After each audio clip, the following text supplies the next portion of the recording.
കോതമംഗലത്ത് 23-കാരി സോന ആത്മഹത്യ ചെയ്ത സംഭവത്തിൽ പ്രതിക്കെതിരെ ആത്മഹത്യാ പ്രേരണ, ദേഹോപദ്രവം ഏൽപ്പിക്കൽ തുടങ്ങിയ വകുപ്പുകൾ ചുമത്തി. റമീസ് സോനയെ മർദ്ദിച്ചതിന്റെ തെളിവുകൾ പോലീസിന് ലഭിക്കുകയും ചെയ്തു. ഇരുവരും തമ്മിലുള്ള വാട്സ്ആപ്പ് ചാറ്റിൽ നിന്നാണ് തെളിവുകൾ ലഭിച്ചത്. റമീസിന്റെ വീട്ടുകാരെയും ഉടൻ പ്രതി ചേർക്കും.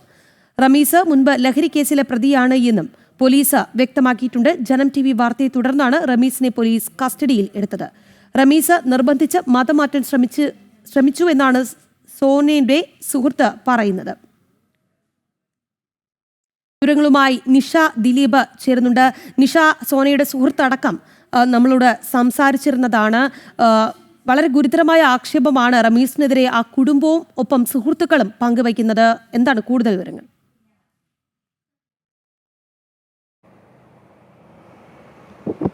രാഖി, കോതമംഗലത്ത് 23-കാരിയായ സോന എൽദോസ് തൂങ്ങി മരിച്ചത് നിർബന്ധിത മതപരിവർത്തനം നടത്താൻ ആൺ സുഹൃത്തും കുടുംബവും നിർബന്ധിച്ചതിനെ തുടർന്നാണ് സോനയുടെ അമ്മയും സഹോദരനും ഒപ്പം തന്നെ സോനയുടെ സുഹൃത്തും ഇപ്പോൾ മാധ്യമങ്ങളോട് സംസാരിച്ചത്. എന്തായാലും നിർബന്ധിത മതപരിവർത്തനത്തിൻ്റെ ഒരു ഇര തന്നെയാണ് സോന എന്ന് നമുക്ക് പറയേണ്ടി വരും. കാരണം സോനയെ കഴിഞ്ഞ ശനിയാഴ്ചയാണ് തൂങ്ങി മരിച്ച നിലയിൽ കണ്ടെത്തിയത്. സോനയുടെ ഒരു ആത്മഹത്യാക്കുറിപ്പ് പുറത്തു വന്നിട്ടുണ്ട്. നമ്മൾ ഇന്നലെ രാത്രി ആ വാർത്ത കൊടുത്തതിന് പിന്നാലെ തന്നെ ഈ ആൺ സുഹൃത്തായ റമീസിനെ കോതമംഗലം പോലീസ് കസ്റ്റഡിയിലെടുത്തിട്ടുണ്ട്. പക്ഷേ ഇതുവരെ അയാളുടെ അറസ്റ്റ് രേഖപ്പെടുത്തിയിട്ടില്ല. ആത്മഹത്യാ പ്രേരണ കുറ്റത്തിനാണ്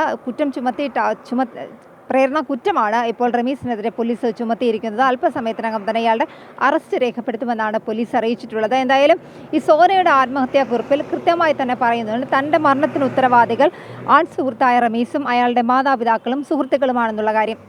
മതപരിവർത്തനം നടത്താൻ സോനയെ നിർബന്ധിച്ചു. പൊന്നാനിയിലേക്ക് കൂട്ടിക്കൊണ്ടുപോകാനുള്ള ശ്രമം നടത്തി.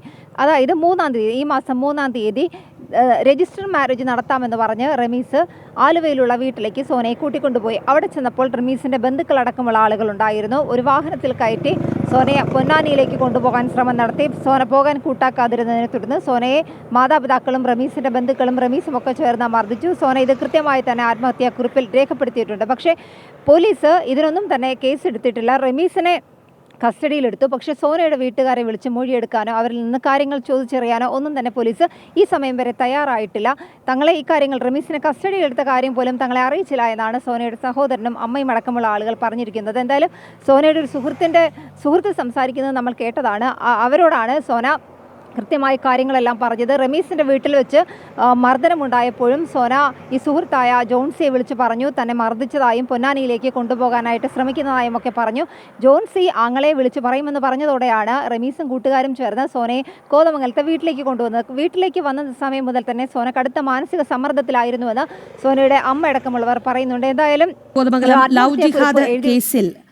പെൺകുട്ടിയുടെ ആൺസുഹൃത്ത് റമീസിനെ പോലീസ് കസ്റ്റഡിയിലെടുത്തു. ജനം TV വാർത്തയെ തുടർന്നാണ് നടപടി ഉണ്ടായത്. റമീസ് നിർബന്ധിച്ച് മതം മാറ്റാൻ ശ്രമിച്ചു എന്നാണ് കുടുംബത്തിന്റെ വാദം.